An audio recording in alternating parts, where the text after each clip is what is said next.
I'm going to begin my outline on the right hand side with this shape right here. Use the negative space between the perimeter lines and the hand to help you judge where it should go.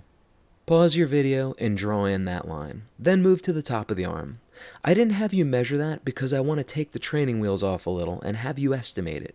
Just do your best. Look for this shape. Then move to the thumb. Remember, you should only be drawing the outline right now, but once you get that in, you're going to notice it's already starting to take shape. To draw the inside line of the thumb, use the negative space the perimeter lines make with the hand to make a triangle. Use the shape in the negative space between the thumb and the perimeter line extending from the top of the thumb to help you draw the curve. Do the same on the two fingers and the outline's done, and we can begin doing the interior lines. Now I'm going to take some more training wheels off. Instead of measuring and making more parameter lines to find where the fingers and palm meet, I'm going to use information already available to me to help me find where it starts. So if I extend the line I drew for the base of the thumb, it lines up exactly with the crease where the fingers and palm meet. Okay, this line looks wrong. Can you see why? Look at the distance from the end of the pinky in the photograph and compare it to the distance in my drawing. It's clearly too short. This is a great example of a mistake that we can use to help us make a better judgment and get closer to a correct line. I'm taking a perimeter measurement. Let's see how far off my judgment was. Catching a mistake is the most important part. Now you can either guess and try to make a line closer to where you think it should be, or take a measurement and make sure it's right. Look at that, I was way off. I'll put the line for the index finger in next. That might help me see it better. I'm holding my ruler up to my photograph to give me a little visual help guessing the angle of this finger. That's an old life drawing trick, but instead of a ruler, you would hold your pencil up to the subject to help you see the angle. Now I'll remove my original line and redraw it.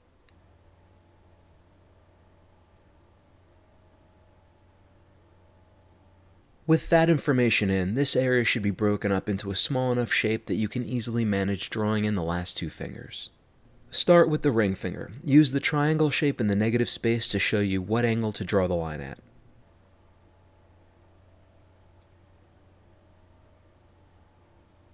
Again, look for triangles in the negative space, and that'll give you the angle of the pinky.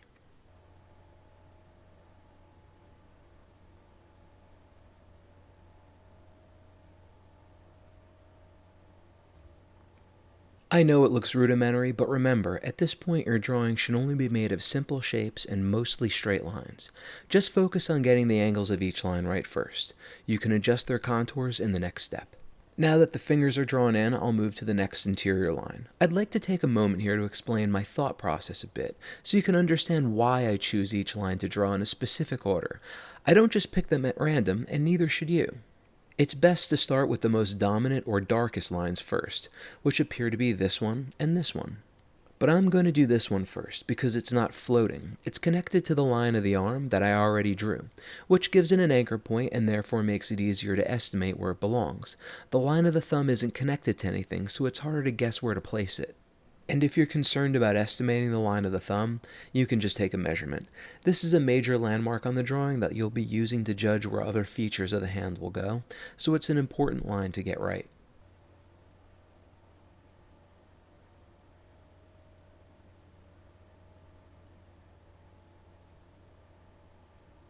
Of course, the area where the palm and thumb meet actually consists of 4 lines, the one we just drew a perimeter line for, and these two. I'll start by putting in this line.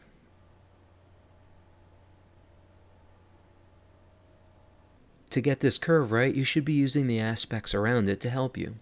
So for example, I know it almost connects to this dip where the hand and arm meet, so I'll use that to give me a destination for where my line should end. Next, I'll approach this curve.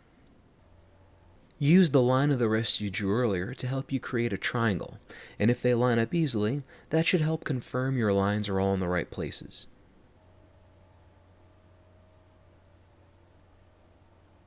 The last line should line up with the shadow where the thumb meets the hand, but it doesn't fit. That tells me something's wrong. Can you see where the problem is? Again, finding a mistake is a good thing. That gives me a chance to fix it sooner than later. This is a great opportunity to both learn how to recognize a mistake and how to make a minor adjustment. The problem is with the thumb. If you compare my drawing to the photograph, you'll see that the thumb is too wide and too low. So I'm going to take a quick measurement.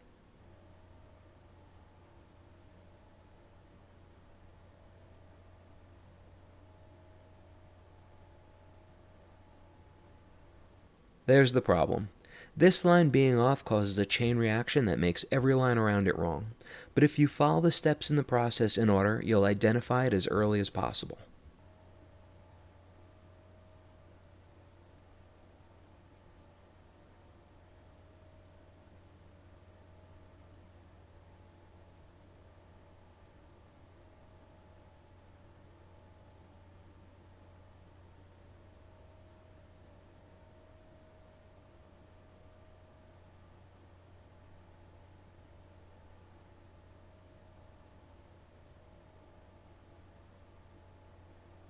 I'll define the top of the thumb a bit more now and adjust the contour of the top of the hand.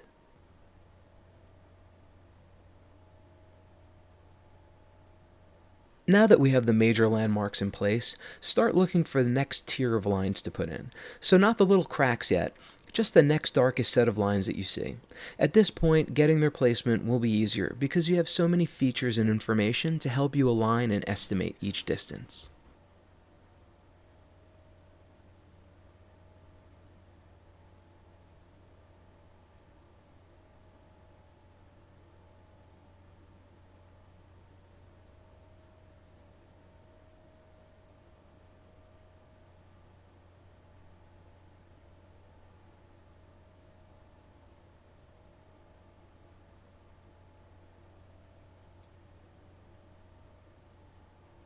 Okay, that's it for the fingers.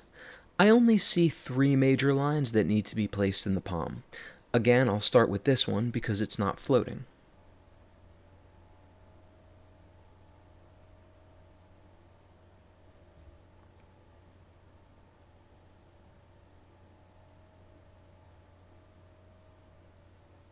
I can see that's wrong based on this distance. It should be slightly lower. I should have given myself a mark to show me where my line is going to end.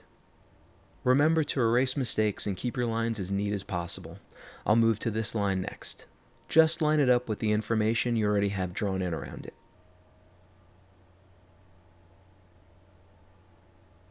And finally this one.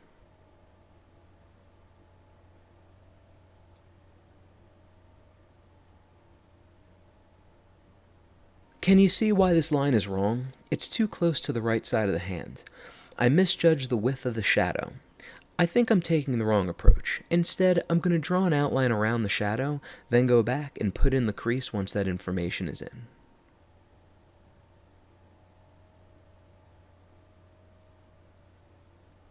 There, and that's how you can use a shadow as a landmark to help you without doing any shading. Treat the drawing like a relief map.